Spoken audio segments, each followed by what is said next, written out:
Hello everybody.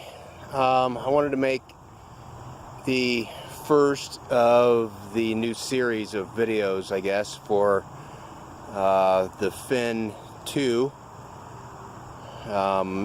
Thinking about maybe calling it the Super Fin. Not sure yet. Still kind of on the fence about that. This is all that's left of the fin. We tore the entire cabin off. Got it stripped down to the bare wood. Was hoping to get the rest of the floor off today, but that didn't happen. It's been a little busy at work. This is the donor boat that I bought, and I'm using the pontoons off of it. And what I'm going to do, now this is 8 feet wide, 24 feet long, and I'm going to use those pontoons and keep them the same width apart that they are now, which is, well, the outside dimension is 8 feet. What I'm going to do is take the outside pontoons off the fin, take those completely loose from the cross members, disassemble the whole boat, and then there's going to be 4x4s that get attached across here. So these are going to come off, and then the 4x4s will go all the way across, and they're going to be 12 feet long. So I'm going to be able to attach 2 sets of pontoons. So it's going to be a Quad-toon, which I haven't seen a Quad-toon houseboat yet. There may be a reason for that. Maybe it's crazy. Maybe it won't work, but I've got to try it. So what I'm going to do is put the 4x4s all the way across. The new boat, the donor boat, is going to be 7 feet forward of the outside pontoons, which is going to make it, or it's probably more like going to be 8 feet. So it's going to be approximately 32 feet long, tip to tip. And then after I get that 4x4 onto these brackets, I'm going to put a sheet of, I think I'm going to use FRP, which is fiberglass reinforced plastic, and put a layer 12 feet wide, 30 feet long on top of that. And then on top of the FRP, I'll use these cross members. Now they're only 8 feet wide, so I'll have to cut some of them in half and splice them together to make them 12 feet long. But the 4x4 should support all of the weight. The aluminum cross members will help support that once that's on top. But the main reason I want to do that double layer of cross members will be so that the water that splashes up between the 2 pontoons, which there's probably going to be like a 2-inch gap between the 2 pontoons, and of course there's going to be a lot of water that's trying to shoot up between that little 2-inch gap, and rather than having it hit the bottom of the floor all the time and possibly rotting the floor out, it'll hit that FRP and just get splashed right back into the lake or the river, and then there'll be a nice 2.5-inch airspace between the FRP and the bottom of the sheeting.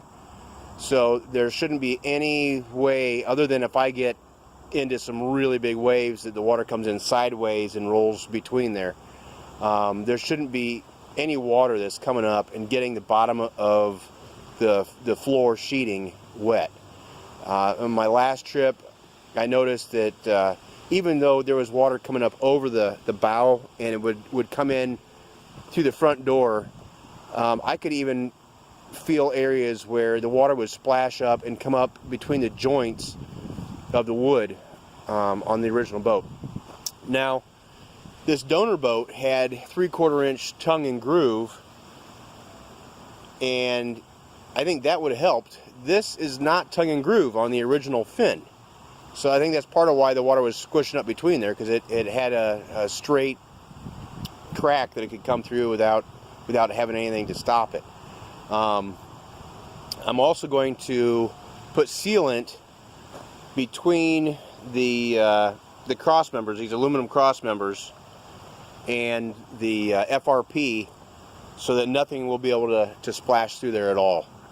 And hopefully that'll make it really good and solid with the different layers on there. It's going to allow the boat to sit a little bit higher off the water also, which, I mean, it's only going to be 2.5 inches, which is the thickness of the aluminum cross member. But anyway, I like to be a little bit higher off the water.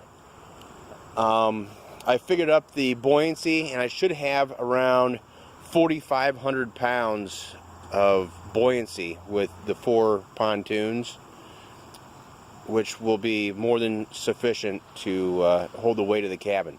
The cabin is only going to be 18 feet long, and I'm hoping to be able to get that put together and shift it forward and back so that I can get the weight distributed so the back end is a little bit lower than the front.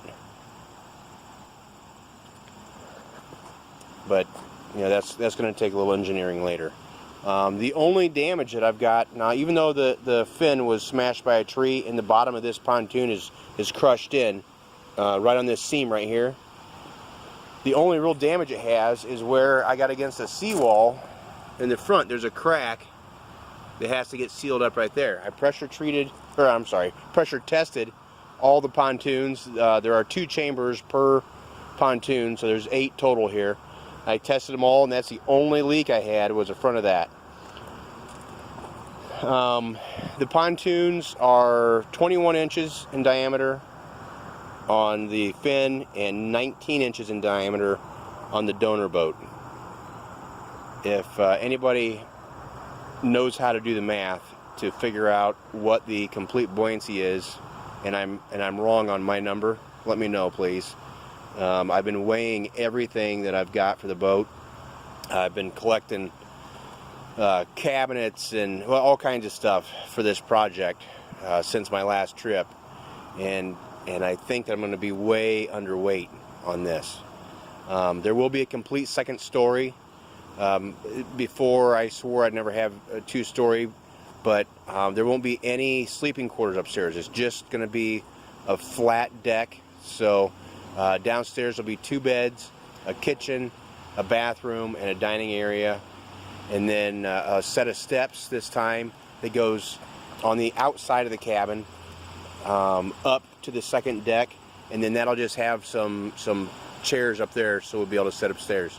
But since it's 12 wide and 8 tall, I really think it's going to be stable, especially with the extra length, 32 feet long, where the original fin was 8 feet wide and close to 14 feet tall, which everybody knows that's a bad combination, but didn't know what else to do with it.